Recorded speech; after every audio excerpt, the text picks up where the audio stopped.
지극히 높은 주님의 나의 성소로 들어갑니다. 세상의 신을 벗고서 주 보좌 앞에 엎드리리. 내 주를 향한 사랑과 그 신뢰가 사그러져 갈 때 하늘로부터 이곳에 장막이 덮이네. 이곳을 덮으소서. 이곳을 비추소서. 내 안에 무너졌던 모든 소망 다 회복하리니. 이곳을 지나소서. 이곳을 만지소서. 내 안에 죽어가는 모든 예배 다 살아나리라. 이곳을 덮으소서. 이곳을 덮으소서. 이곳을 비추소서. 내 안에 무너졌던 모든 소망 다 회복하리니. 이곳을 지나소서. 이곳을 만지소서. 내 안에 죽어가는 모든 예배 다 살아나리라.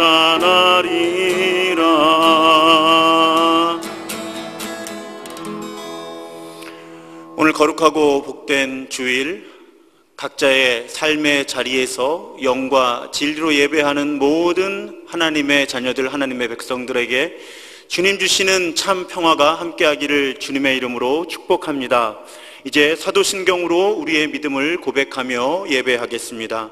전능하사 천지를 만드신 하나님 아버지를 내가 믿사오며 그 외아들 우리 주 예수 그리스도를 믿사오니 이는 성령으로 잉태하사 동정녀 마리아에게 나시고 본디오 빌라도에게 고난을 받으사 십자가에 못 박혀 죽으시고 장사한 지 사흘 만에 죽은 자 가운데서 다시 살아나시며 하늘에 오르사 전능하신 하나님 우편에 앉아 계시다가 저리로서 산 자와 죽은 자를 심판하러 오시리라. 성령을 믿사오며 거룩한 공예와 성도가 서로 교통하는 것과 죄를 사하여 주시는 것과 몸이 다시 사는 것과 영원히 사는 것을 믿사옵나이다. 아멘.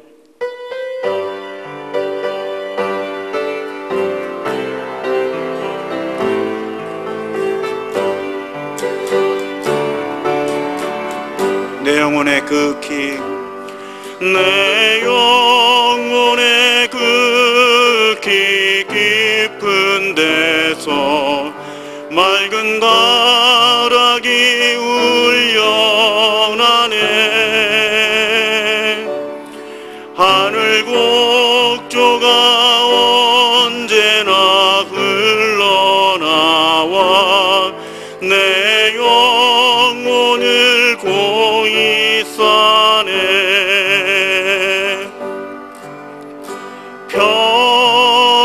평화 평화로다. 하늘 위에서 내려오네. 그 사랑의 물결이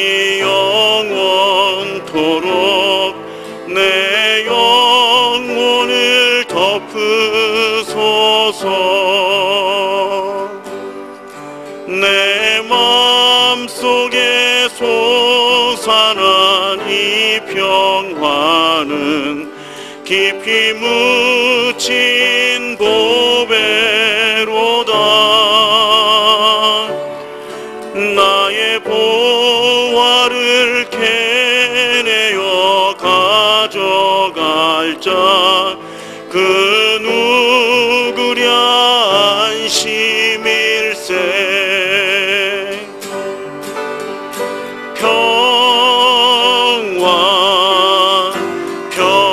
평화로다. 하늘 위에서 내려오네.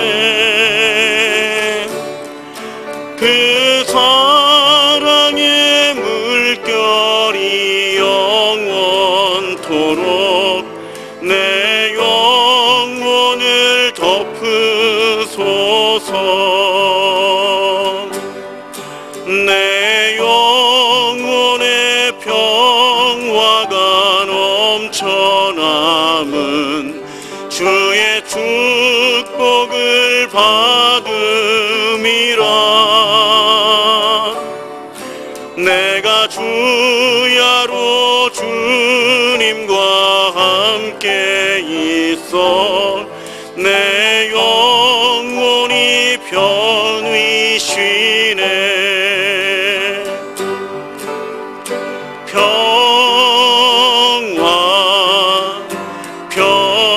평화로다. 하늘 위에서 내려오네. 그 사랑의 물결이 영원토록 내 영혼을 덮으소서. 이 땅 위에 험한 길 가는 동안 참된 평화가 어디 있나. 우리 모두 다 예수를 친구 삼아 참 평화를 누리겠네.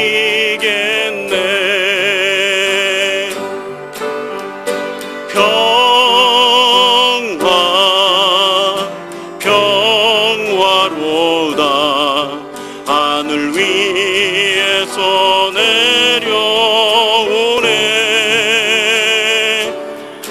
그 사랑의 물결이 영원토록 내 영혼을 덮으소.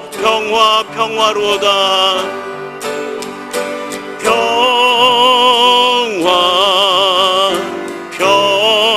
평화로다. 하늘 위에서 내려오네.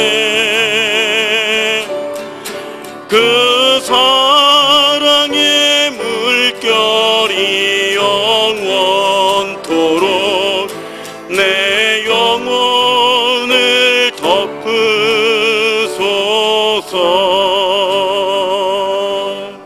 아멘.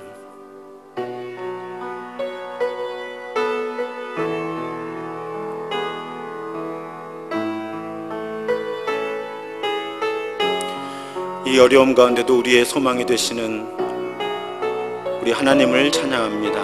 아무것도 두려워 말라.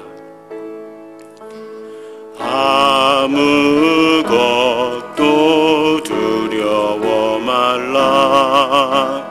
주 너의 하나님이 지켜주시네.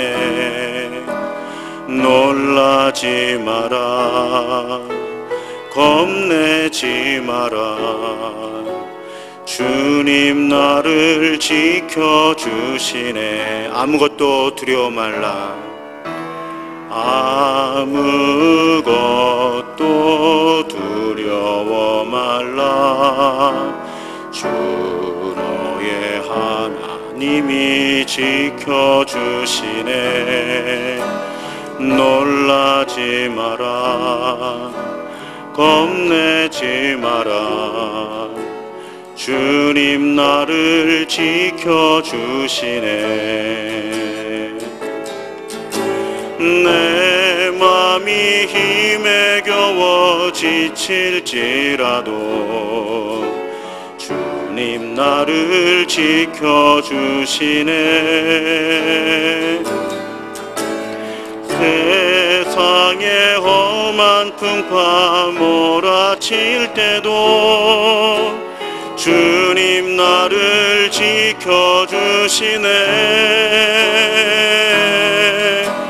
주님은 나의 산성, 주님은 나의 요새, 주님은 나의 소망, 나의 힘이 되신 여호와. 내 맘이 힘에 겨워 지칠지라도, 내 맘이 힘에 겨워 지칠지라도 주님 나를 지켜주시네. 세상의 험한 풍파 몰아칠 때도 주님 나를 지켜주시네.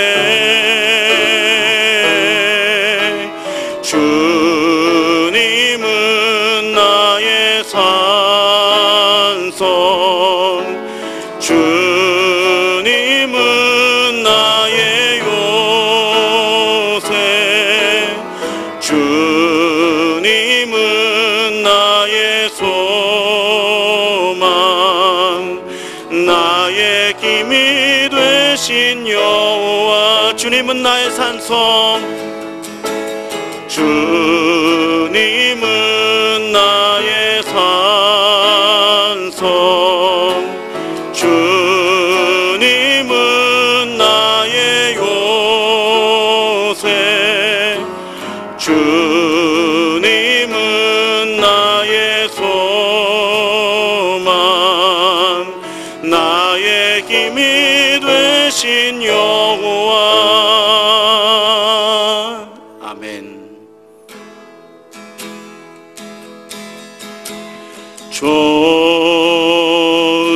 좋으신 하나님, 좋으신 하나님, 참 좋으신 나의 하나님. 우리의 기도를, 우리의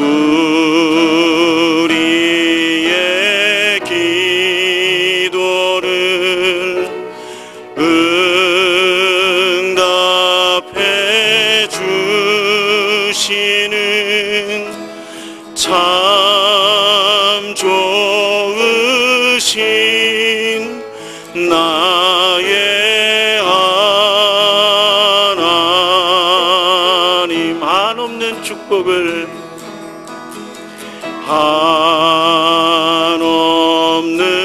축복을 우리에게 주시는 참 좋으신 나의 하나님. 참 좋으신 나의 하나님, 참 좋으신 나의 하나님. 아멘. 기도하겠습니다. 하나님 감사합니다. 교회에 모여 예배할 수 없을 때 자신의 삶의 자리에서 예배하게 하시니 감사합니다. 가정에 모여 예배하게 하시니 감사합니다. 몸으로 모여 예배할 수 없을 때 마음으로, 영으로 모여 예배하게 하시니 감사합니다. 모여서 예배하고, 모여서 교제하고, 모여서 서로 섬기는 행복과 그 의미를 이 어려움을 통해 다시금 일깨워 주시니 감사합니다. 우리 모두가 지금 예배하는 그곳에서 영과 진리로 예배하게 하셔서 모여서 예배할 때와 동일한, 아니 그보다 더 깊은 은혜를 경험하게 하여 주옵소서. 지금 예배하는 바로 그곳에서 하나님의 임재를 새롭게 경험하게 하여 주옵소서. 온 세계를 위협하는 바이러스의 위협으로부터 우리를 건지시고 우리를 도와주옵소서. 왜 우리가 이런 어려움을 겪고 있는지 우리는 다 알 수 없으나 우리로 하여금 이 어려움을 극복하고 남음이 있는 믿음과 분별력과 용기를 허락하여 주옵소서. 무엇보다 뜨겁게 서로 사랑할지니 사랑은 허다한 죄를 덮는다고 말씀하셨습니다. 사랑으로 이 어려움을, 사랑으로 우리의 죄를 극복하게 하여 주옵소서. 건강의 문제뿐 아니라 생계의 문제로 고통받는 당신의 자녀들에게 일용할 양식을 주시고 우리가 속히 우리의 일상을 회복하게 하여 주옵소서. 사순절을 지나고 있습니다. 이 땅에 사람으로 오신 하나님께 더욱 집중하는 절기가 되게 하셔서 회개와 기도, 말씀의 묵상과 금식, 섬김과 나눔의 실천을 통해 더욱 예수 닮은 모습으로 빚어지는 우리가 되게 하여 주옵소서. 우리로 하여금 지금과 같이 어려울 때 더욱 하나님의 자녀답게 살게 하시고, 그래서 이 어려울 때 더욱 하나님의 하나님 되심이 우리의 삶을 통해 세상에 선포되게 하여 주옵소서. 삼위일체 하나님, 주님의 은혜만을 의지할 수밖에 없는 당신의 자녀, 당신의 백성들이오니 우리를 불쌍히 여겨주시고 우리를 도와주옵소서. 이 모든 말씀 우리 구주 예수 그리스도의 이름으로 감사하며 간절히 기도드립니다. 아멘. 주님의 기도를 함께 드립니다. 하늘에 계신 우리 아버지여, 이름이 거룩히 여김을 받으시오며 나라가 임하시오며 뜻이 하늘에서 이루어진 것 같이 땅에서도 이루어지이다.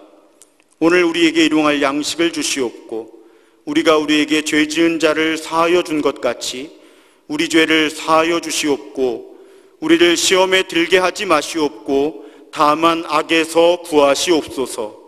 나라와 권세와 영광이 아버지께 영원히 있사옵나이다. 아멘.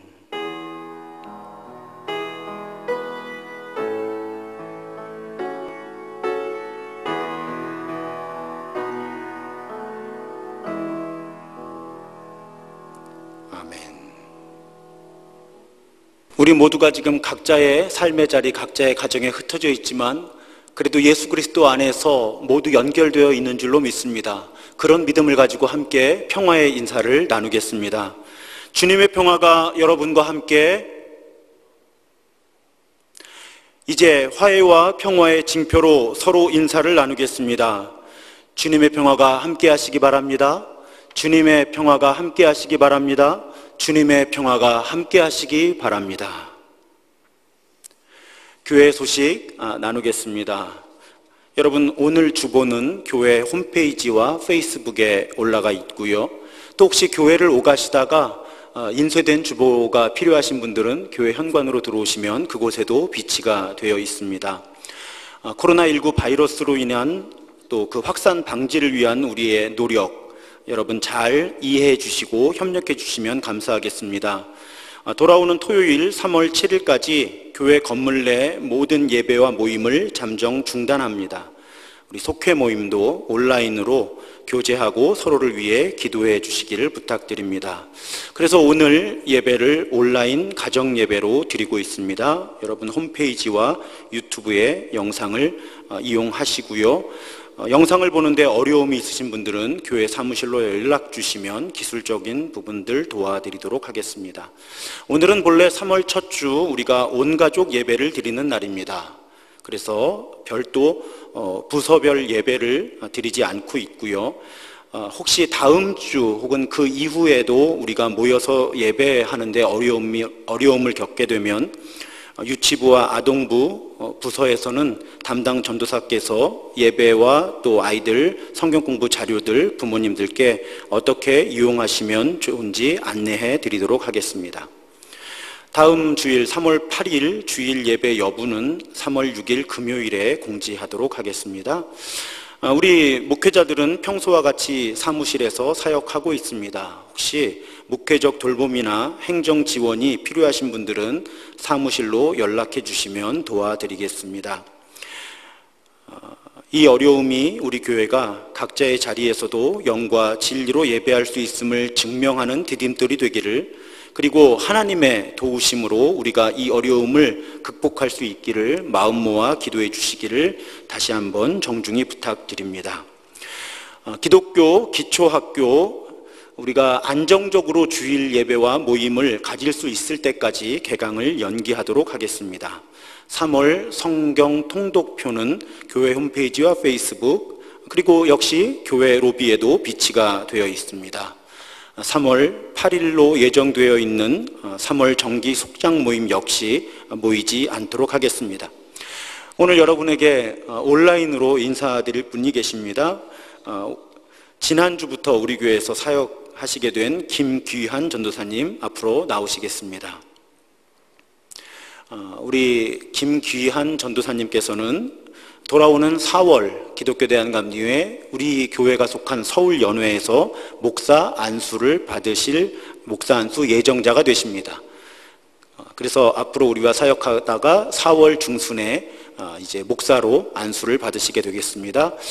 이제 청소년들과 또 젊은 청년들 중심으로 또 교회 여러 행정적인 사역들 저를 도와 목회하시게 되었습니다. 우리 앞으로 서로 잘 협력하기를, 동역하기를 바라는 마음으로 큰 박수로 환영해 주시면 감사하겠습니다. 전사님 인사드리겠습니다.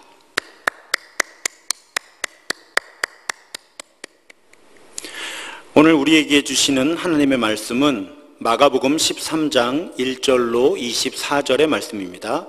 마가복음 13장 1절로 24절의 말씀 가운데 1절로 8절의 말씀을 제가 봉독하겠습니다.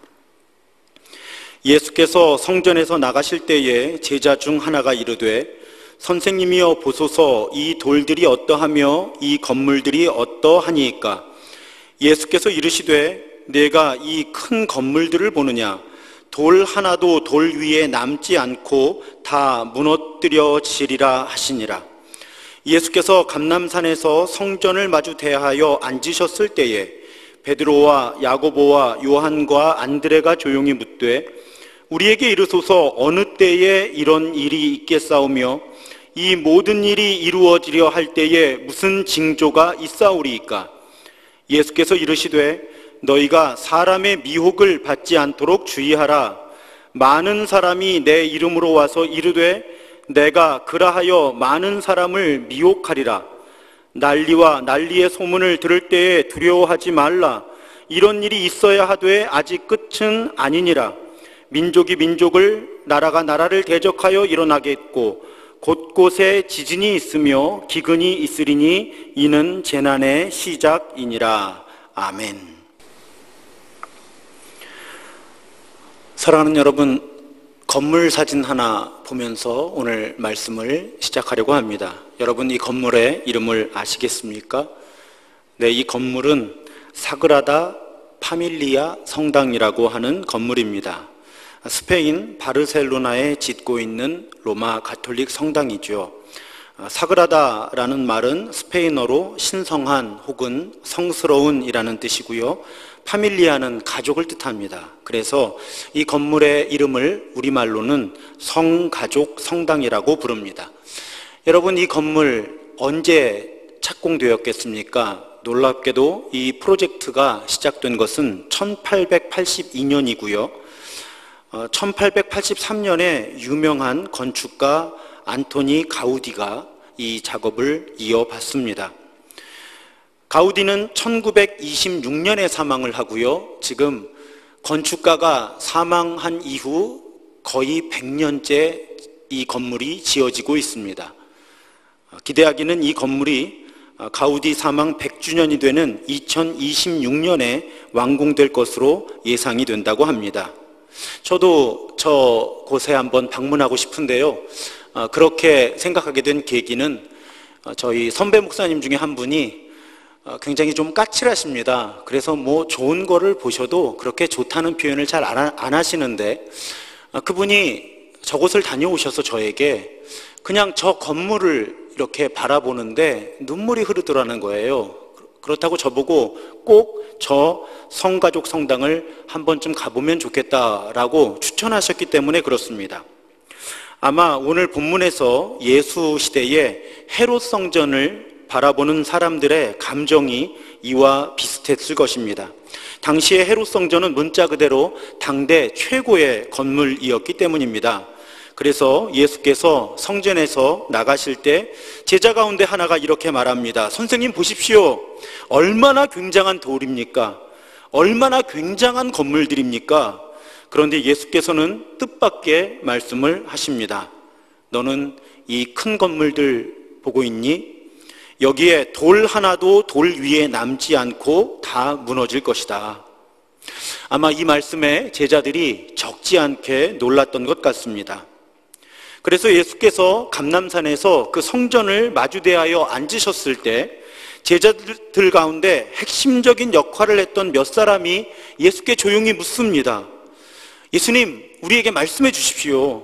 언제 이런 일이 일어나겠습니까? 또 그런 일이 일어나려고 할 때 어떤 징조가 있겠습니까? 그런데 예수께서는 이 두 질문에 대한 대답 대신에 5절에 보면 이렇게 말씀하십니다. 예수께서 이르시되 너희가 사람의 미혹을 받지 않도록 주의하라. 사람의 미혹을 받지 않도록 주의하라. 이 말씀을 새번역 성경에서는 누구에게도 속지 않도록 조심하여라 이렇게 번역되고 있습니다. 이어 예수께서는 도대체 속이려는 사람들이 어떤 사람들이며 어떻게 속이려고 할 것인지에 관한 말씀을 해주십니다. 많은 사람이 예수의 이름으로 와서 내가 예수다라고 한다는 것입니다. 그래서 많은 사람을 속이려 한다는 거예요. 그런데 그 속이는 재료가 무엇인가 하면 전쟁이 일어나는 것, 지진이 일어나는 것, 기근이 일어나는 것, 그리고 오늘 함께 읽은 본문의 뒤로 가면 예수의 제자들이 그 믿음 때문에 박해를 받게 되는 종교 권력자들과 정치 권력자들 모두에게서 예수의 제자들이 복음 전한다고 탄압을 받게 되는 일들이 반드시 일어나게 될 것인데, 그런 일들을 재료로 해서 속이는 사람들이 나타날 것이다. 예수는 그렇게 경고하고 계신 것입니다. 말씀을 보면요, 전쟁이 반드시 일어나는데 끝이 아니라는 것입니다. 지진과 기근도 있을 텐데 그런 사건들도 끝이 아니라 단지 진통, 그 진통의 시작이라는 것이죠. 여러분, 이 본문의 배경을요, 지나치게 성급하게 최후의 심판, 마지막 때에 일어날 일들이라고 해석해서는 안 됩니다. 지금 예수께서는 AD 70년경에 일어나는 예루살렘 성전 파괴에 대한 예언을 들려주고 계신 것입니다. 그래서 14절에 멸망에 가증한 것이 서지 못할 곳에 선 것을 보거든 그때에 유대에 있는 자들은 산으로 도망할지어다. 예수께서 이렇게 말씀하셨어요. 멸망에 가증한 것, 여러분 성경의 주석을 보시면 이 표현은 다니엘서의 인용입니다. 다니엘서 9장, 11장, 12장을 보면요, 외국 군대가 들어와서 성전을 훼손하고 제사를 드리지 못하게 하고 파괴자의 우상을 그곳에 세우게 되는 일이 일어날 것이다. 그래서 괄호하고 읽는 자는 깨달을진저. 이 표현을 보면 지금 무슨 말씀을 예수님이 하고 계신 것인지를 이해하게 될 거라는 거예요. 다니엘서에 예언한 것처럼 외국 군대가 예루살렘 성전에 들어와서 그 성전을 훼손하고 제사를 드리지 못하게 하고 어떤 파괴자의 우상을, 그 상을 세우는 그 사건이 일어난 이후에 예루살렘 성전의 파괴가 이루어질 것이다. 예수님 지금 그렇게 말씀하고 계신 것입니다. 그렇다면 지금 예수의 말씀은 이렇게 정리해 볼 수 있습니다. 실제로 이 예루살렘 성전이 무너지는 사건이 일어날 것인데 그 사건이 언제 일어나고 어떤 징조가 있을 것인가의 문제를 둘러싸고 많은 종교 사기꾼들이 등장하게 될 것이라는 것입니다. 그런 사람들에게 속지 말라는 것입니다. 이 경고는요, 반복적으로 이어집니다. 21절과 22절의 말씀을 보면 그때에 어떤 사람이 너희에게 말하되 보라 그리스도가 여기 있다 보라 저기 있다 하여도 믿지 말라. 거짓 그리스도들과 거짓 선지자들이 일어나서 이적과 기사를 행하여 할 수만 있으면 택하신 자들을 미혹하려 하리라. 여러분, 우리 역사를 보면요, 전쟁과 기근, 전염병과 박해, 이런 위기가 평소보다 더해지면요, 늘 이를 이용해서 스스로를 신격화하려는 사이비들, 그리고 성경과 예수의 가르침을 왜곡해서 가르치는 이단들은 이런 사건들을 이용해서 자신들의 입지를 강화하고 자신들의 이권을 추구하는 노력을 해왔다는 사실을 우리가 잘 알고 있습니다. 지금 이때가 바로 그렇죠, 여러분. 코로나19 바이러스로 인해 어려움을 겪고 있는 이때가 바로 이런 때입니다. 사이비와 이단까지는 아니더라도, 물론 이 사이비와 이단들이 지금 늘어나고 있죠. 또 그런 메시지들을 합니다. 이 전염병은 인류가 심판받는 멸망의 그런 상징이다. 그 일이 시작된 것이다. 이런 사이비와 이단들이 늘어납니다. 근데 예수님께서는요, 속지 말라는 거예요. 속지 말라는 것입니다. 전쟁과 기근, 지진, 전염병과 박해, 이런 일들은 끊이지 않을 것인데 또한 그런 일들은 하나님의 최종적인 심판과 연결되어 있는 것도 물론 우리가 다음 주에 말씀을 살펴보겠지만 분명 사실이기는 한데, 그렇다고 지진과 기근, 전염병과 박해, 이런 일들이 있다고 해서 이것을 가지고 최후의 심판과 직접 연결하며 또 자신들의 가르침, 자신들의 어떤 거짓된 우상을 더 숭배하게 하는 이런 거짓 종교, 거짓 종교인들에게 속지 말아라. 저는 바로 이때 예수께서 우리에게 그렇게 말씀하신다고 믿습니다. 사이비와 이단까지는 아니더라도요, 우리는 종교의 이름으로, 기독교의 이름으로, 성경의 이름으로 지금의 어려움을 잘못 해석하고 잘못 선포하지 않도록 조심해야만 합니다. 저는 오늘 그 가운데 한 가지 주제에 초점을 맞추려고 합니다. 과연 이 전염병은 특정 집단의 죄에 대한 하나님의 심판일까요? 일단 성경에는 그렇게 생각하게 하는 사례들이 적지 않게 등장합니다. 성경 통독을 하고 계신 분들은 지난 2달간 읽어온 본문들에서 이런 사례들을 확인할 수가 있습니다. 이스라엘 백성들이 출애굽하는 과정에서, 그리고 그들의 광야 생활에서 전염병은 하나님께서 불순종하는 사람들에게 주시는 심판으로 등장합니다.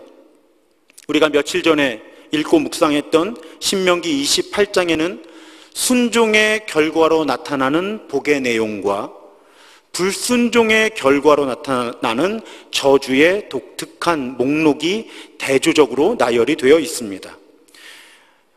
신명기 28장 20절로 22절의 말씀을 보면요, 당신들이 악한 일을 하고 주님을 잊게 될 때에 주님께서는 당신들이 손을 대는 일마다 저주하고 혼돈시키고 책망하실 것이니 당신들이 순식간에 망할 것입니다. 주님께서는 당신들이 들어가 차지하려는 땅에서 당신들의 몸이 전염병에 걸리게 하셔서 마침내 죽게 하실 것입니다. 주님께서는 폐병과 열병과 염증과 무더위와 한발과 열풍과 썩는 재앙을 내려서 당신들이 망할 때까지 치실 것입니다. 자, 이런 말씀을 읽으면, 그리고 우리가 많이 읽어온 대로 요한계시록에도요, 악의 파괴와 하나님의 심판의 목록 모두에서 전염병이 등장을 하지요. 이렇게 보면 전염병을 포함한 고난은 불순종을 포함한 죄의 결과, 심판으로 우리에게 주어지는 것이라고 해석하는 것이 전혀 무리가 없습니다. 그런데 제가 늘 성경은 전체를 읽어야 한다고 말씀드리잖아요. 이런 어떤 하나님의 심판, 이런 심판을 특정한 집단, 특정한 사건에 적용할 때 우리가 반드시 살펴보아야 하는 예수의 가르침이 또한 존재합니다. 대표적인 본문이 누가복음 13장의 본문이에요. 예수와 제자들이 이렇게 대화합니다. 몇몇 사람이 예수께 와서 빌라도가 갈릴리 사람들을, 그것도 성전에서 학살한 사건을 말씀을 드립니다. 참 끔찍한 일이죠. 갈릴리 사람들이 학살을 당했는데 정권에 의해서요. 그것도 성전에서 그랬다. 그때 예수께서는 그들에게 이렇게 말씀하십니다. 누가복음 13장 2절과 3절에 보면요, 이 갈릴리 사람들이 이런 변을 당했다고 해서 다른 모든 갈릴리 사람보다 더 큰 죄인이라고 생각하느냐? 그렇지 않다. 내가 너희에게 말한다. 너희도 회개하지 않으면 모두 그렇게 망할 것이다. 예수께서는 이어 이 가르침을 뒷받침하는 다른 사례를 언급하십니다. 4절과 5절에 보면요, 또 실로암에 있는 탑이 무너져서 치여 죽은 18사람은 예루살렘에 사는 다른 모든 사람보다 더 많이 죄를 지은 사람이라고 생각하느냐? 그렇지 않다. 내가 너희에게 말한다. 너희도 회개하지 않으면 모두 그렇게 망할 것이다. 자, 예수께서 질문도 받지 않은 두 번째 사례를 언급하셨다는 것은 당시 사람들이 생각하는 방식 가운데 확실하게 예수님이 교정해 주시고 싶은 것이 있으셨기 때문이라고 저는 믿습니다. 자, 어떤 사람이, 다른 누군가가 사고를 당했거나 어려운 일을 당했을 때 그것이 저 사람들은 죄를 지어서 심판을 받는 거야. 나보다 저 사람들이 더 죄가 커서, 죄가 깊어서 하나님께서 저들을 심판하시는 거야. 자, 당시 사람들은 그렇게 생각했다는 것입니다. 근데 예수님은 지금 두 가지 사례를 언급하시면서 그렇게 생각하지 말아라 라고 말씀하신다는 것입니다. 하나님의 기준에서 죄가 크기 때문에 심판을 받는다면 그 말을, 그 생각을 하는 너희 자신도 심판의 대상이라는 것을 잊지 말아라. 예수님은 그렇게 말씀하고 계십니다. 자, 이 가르침을요, 지금 코로나 바이러스 감염에 적용시킨다면 누군가가 이 바이러스에 감염되었다고 해서 다른 모든 사람보다 더 많이 죄를 지은 사람이라고 생각해서는 안 된다는 것입니다.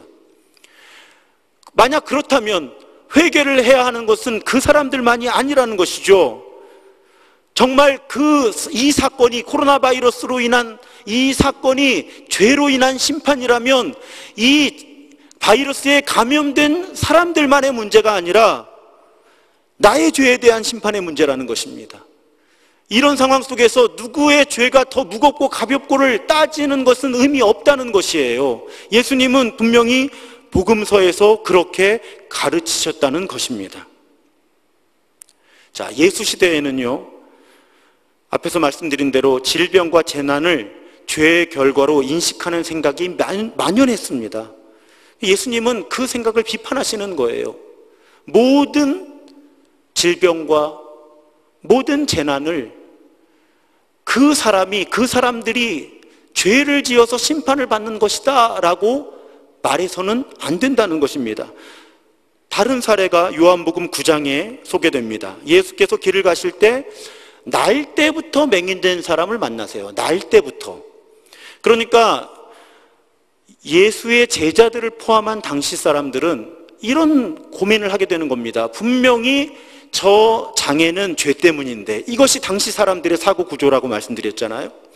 분명히 날 때부터 눈이 보이지 않는 것은 죄 때문인데, 이 맹인은 날 때부터 눈이 보이지 않았으니까 죄 때문에, 이 맹인 자신의 죄 때문에 그랬을 것 같지는 않고, 그러면 이 맹인의 부모의 죄 때문에 날 때부터 눈이 보이지 않았던 것일까? 예수님께 그렇게 여쭤보는 거예요. 그런데 예수께서는 전혀 다른 틀의 말씀을 주시죠. 요한복음 9장 3절에 보면 이 사람이나 그 부모의 죄로 인한 것이 아니라 그에게서 하나님이 하시는 일을 나타내고자 하심이라. 자, 이런 사례들은 우리로 하여금 논리적으로 어떤 결론에 이르게 하나요? 적어도 모든 장애, 질병, 고난을 죄의 결과로 해석해서는 안 된다는 것입니다. 그럼 이런 논리가 성립하죠. 자, 죄의 결과로 하나님은 심판하실 수 있고 심판하십니다. 아까 우리가 신명기의 말씀 살펴보았잖아요. 그런데요, 모든 고난이 죄로 인한 심판이라고 말할 수도 없다는 것입니다. 우리는 이 두 가지 메시지를 동시에 붙잡을 줄 알아야 한다는 거예요. 다시 말씀드려보죠. 자, 하나님은 분명히 죄로 인해 심판하십니다. 그런데 예수님은 어떤 특정한 사건을 가지고 특정한 고난을 가지고 이것이 어떤 사람들, 어떤 사람의 죄로 인한 심판이라고 말하지 말라고 가르치셨다는 것이죠. 그러니까 하나님은 죄를 심판하시는데 모든 고난과 질병과 고통이 죄로 인한 심판은 아니다. 따라서 우리는 어떤 특정한 사건을 그 사람이나 공동체의 죄의 결과라고 확증해서는 안 됩니다. 우리는 특정한 고난의 이유가 무엇인지 결론을 내릴 능력이 사실은 없는 사람들이에요. 이러한 가르침에 대한 확고부동한 증거가 바로 욥기죠. 여러분, 욥기의 줄거리를 많이들 알고 계실 것입니다. 욥기에서 욥은 분명히 자신의 죄의 결과로 고난을 겪지 않았습니다. 그런데도요, 다른 사람들도 아니라 욥의 절친한 친구들이 집요하게 욥에게 회개하라고 합니다. 욥의 친구들이 어떤 신학적인 틀을 가지고 있었기 때문이었죠. 욥의 친구들은 모든 고난은 죄의 결과라는 신학 구조를 가지고 있었습니다. 그러니까 모든 고난은 죄에 대한 심판인데, 하나님의 심판인데, 욥은 고난을 받으니까 욥은 죄인이다. 이런 논리를 욥의 친구들이 가지고 있었던 것이죠. 그런데 그렇지 않았잖아요. 결국 하나님은 이 욥의 친구들의 사고방식과 언행을 비판하시죠. 그런데 우리가 너무나 쉽게 욥의 친구들이 범했던 잘못을 범한다는 것입니다. 우리는 너무 단순한 논리 가운데 심판해버리는 거예요. 고난은 죄의 결과다. 그러므로 이 사람이 지금 고난을 당하는 것은 이 사람의 죄 때문이다. 그런데 구약에서 분명하게 욥기를 통해서, 그리고 신약에서 제가 소개했던 예수님께서 몇 사례를 언급하시면서 모든 고난이 다 죄의 심판은 아니다. 이 생각을 균형 있게 하도록 우리를 초대하고 계신 것입니다. 레슬리 웨더헤드라는 분이 계셔요.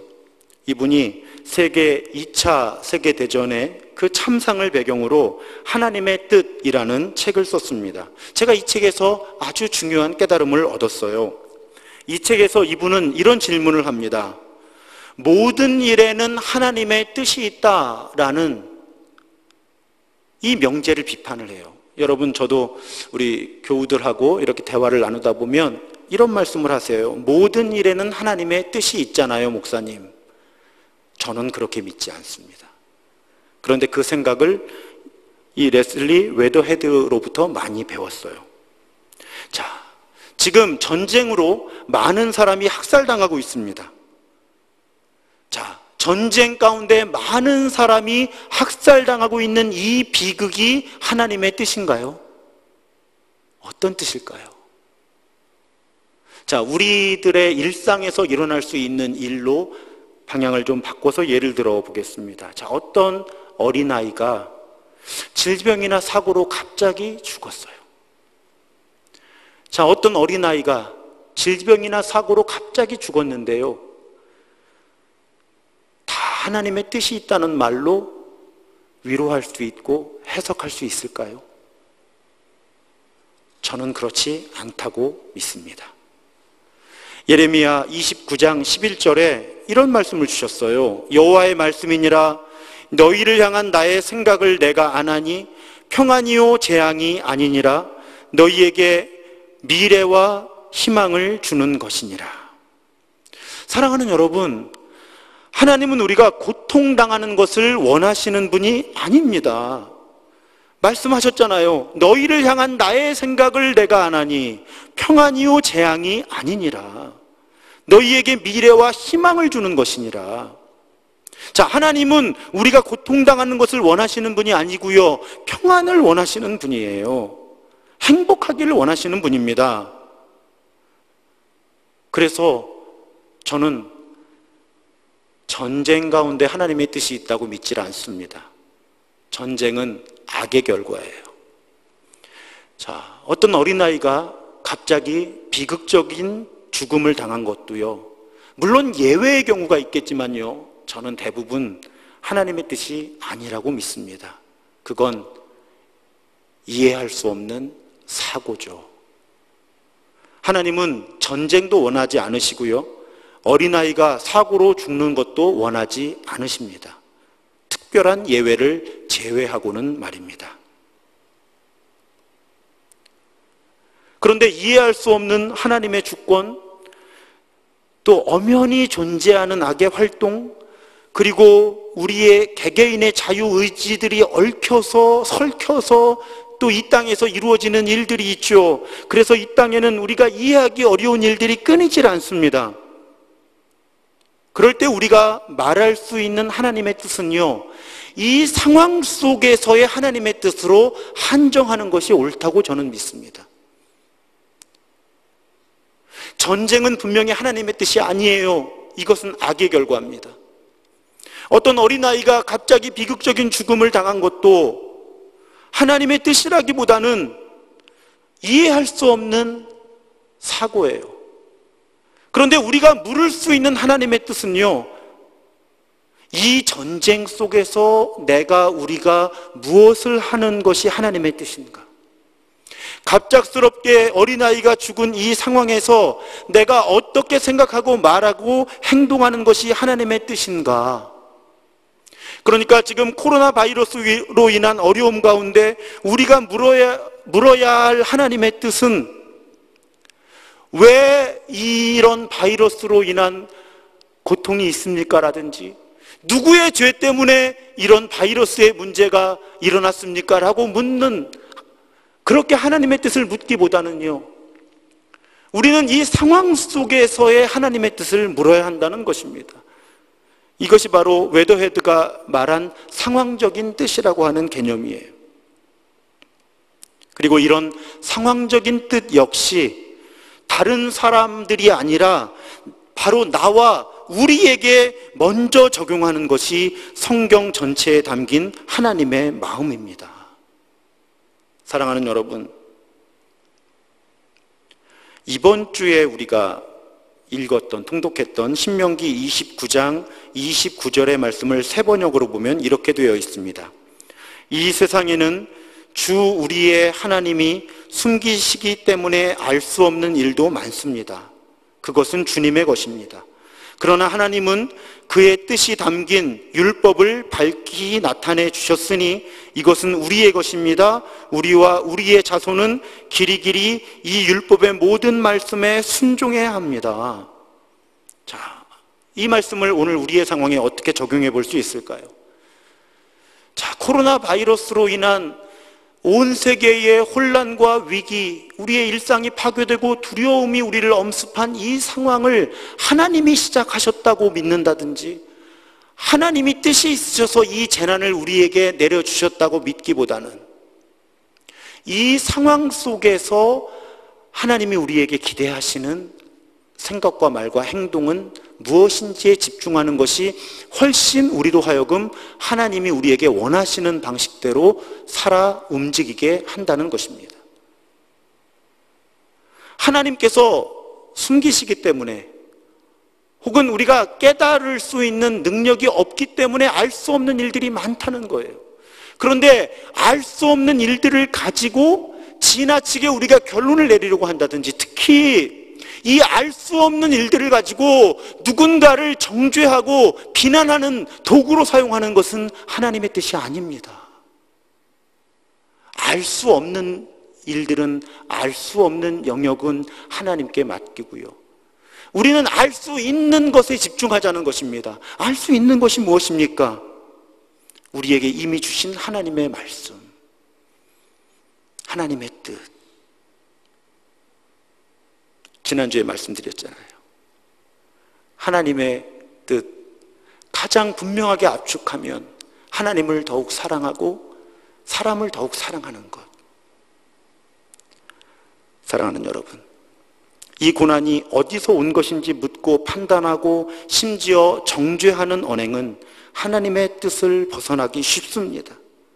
우리는 이 어려움 가운데 어떤 생각과 말과 행동을 하는 것이 하나님의 뜻인지를 묻고 그 뜻에 순종해야만 합니다. 그리고 이미 주어진 그 답은 하나님과 사람들을 더욱 사랑하는 것입니다. 사랑하는 여러분, 이 혼란과 어려움 속에서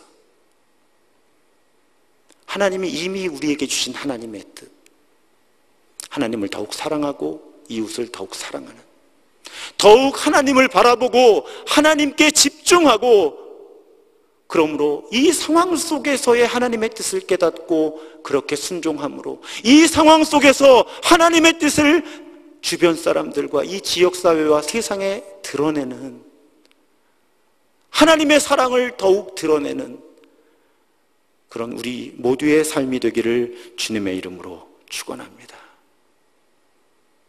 이제 우리 결단하겠습니다.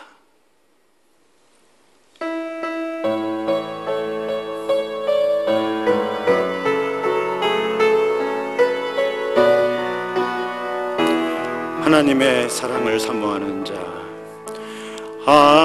하나님의 사랑을 사모하는 자, 하나님의 평안을 바라보는 자, 너의 모든 것 창조하신 우리 주님이 너를 얼마나 사랑하시는지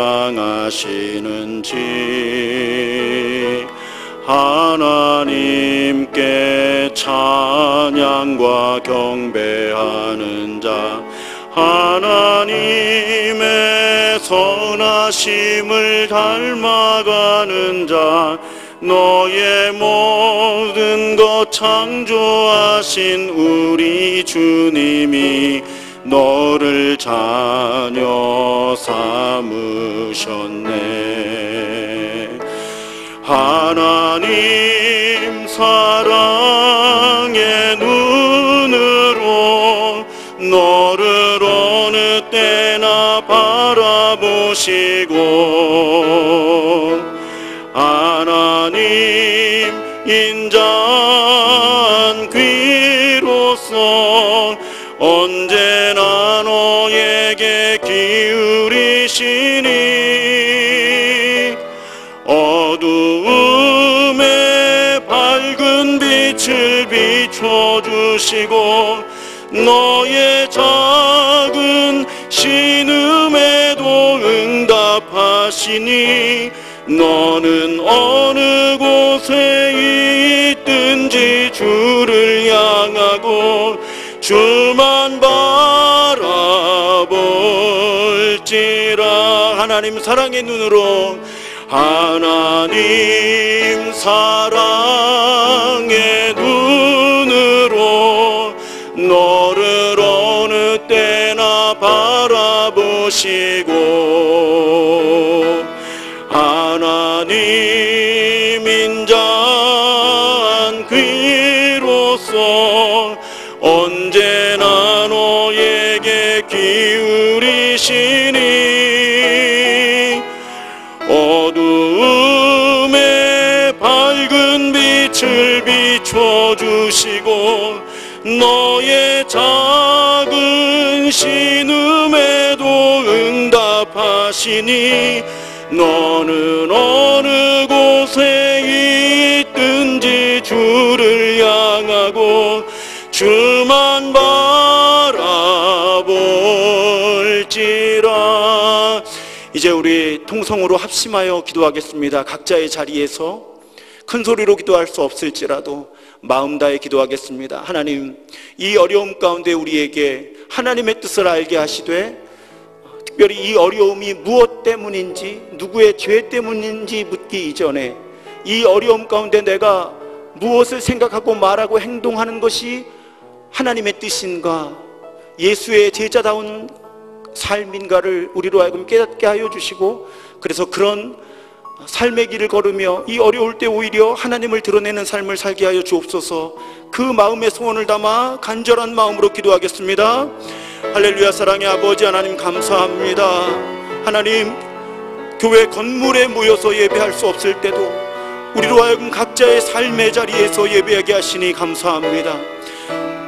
그곳에서 시간과 공간을 초월하여 임재하시고 시간과 공간을 초월하여 우리와 함께 하시는 하나님을 새롭게 만나고 새롭게 경험하게 하시니 감사합니다. 하나님, 지금의 혼란스러운 이때에 우리로 하여금 더욱 하나님의 뜻을 묻게 하여 주옵소서. 하지만 주님, 우리가 다 알 수 없고 판단할 수 없는, 분별할 수 없는 하나님의 영역을 묻기 이전에 하나님께서 이미 우리에게 말씀하여 주신, 우리에게 깨닫게 하신 아버지 하나님, 하나님의 자녀된 예수를 따라 사는 사람들다운 예수 그리스도의 에클레시아다운 공동체가 어떻게 행해야 하는지 우리로 하여금 깨닫게 하여 주시고, 하나님이 이 어려움 가운데서 그렇게 하나님의 뜻에 따라 말과 실천을 통해서 행하는 우리가 되게 하여 주시고, 그래서 우리의 말과 실천을 통해 아버지 하나님, 하나님이 이 땅에 드러나는 그런 우리의 삶이 되게 하여 주옵소서. 주님, 들어주시고 함께하여 주옵소서. 하나님, 감사합니다. 교회 건물에 모여서 예배할 수 없을 때 각자의 삶의 자리에서 예배하게 하시며 시간과 공간을 초월하셔서 임재하시고 우리와 함께 하시고 우리를 만지시고 이끄시는 성부, 성자, 성령 삼위일체 하나님을 새롭게 경험하게 하시니 감사합니다. 하나님이 어려울 때 하나님의 뜻을 묻게 하시되 특별히 누군가를 정죄하지 않게 하여 주시고 나를 돌아보게 하시고 내가 회개하게 하시며 이 혼란스럽고 어려울 때 어떻게 생각하고 말하고 행동하는 것이 예수를 따라 사는 사람들인가, 예수 그리스도의 에클레시아인가를 고민하고 기도하고 고민하고 토론하고 분별하게 하여 주시고 그렇게 살아가는 우리가 더욱 되게 하여 주옵소서. 하나님께 예물을 드립니다. 이 예물이 사용되는 곳마다 하나님의 일이 이루어지게 하여 주시고 특별히 오늘날의 어려움 가운데 생계의 어려움을 겪는 당신의 자녀들, 당신의 백성들에게 만나의 은혜를 내려 주옵소서. 일용할 양식을 공급하여 주옵소서. 또한 우리로 하여금 서로 공동체 안팎에 간절히 도움을 필요로 하는 사람을 찾게 하시고 작은 사랑의 나눔을 하는 우리 한 사람 한 사람과 우리 공동체가 되게 하여 주옵소서. 그래서 이 어려움을 지나며 더욱 하나님의 자녀들, 하나님의 백성들로 하나님의 형상에 따라 회복되고 빚어지는 우리 모두가 되게 하여 주옵소서. 지금은 이 땅에 오셔서 하나님의 나라를 새롭게 선포하시고 정말 하나님의 뜻이 무엇인지 우리로 하여금 깨닫도록 말씀해 주신, 가르쳐 주신 우리 구주 예수 그리스도의 은혜와 우리 한 사람 한 사람 자녀 삼아 주시고 그 아무 것으로도 끊을 수 없는 사랑으로 함께 해주시는 성부 하나님의 무한하신 사랑하심과 우리 안에서 끊임없이 우리로 하여금 예수를 따라 일상을, 세상을 살아가게 하시는 성령 하나님의 교통하심이 오늘 각자의 삶의 자리에서 영과 진리로 예배하며 하나님의 말씀 따라 빚어지기를 갈망하며 이 어려움 가운데 더욱 예수 따라 사는 사람들 되기로 결단하는 모든 예배자들 위해 이제로부터 영원토록 함께 하시기를 간절히 축원하옵나이다. 아멘.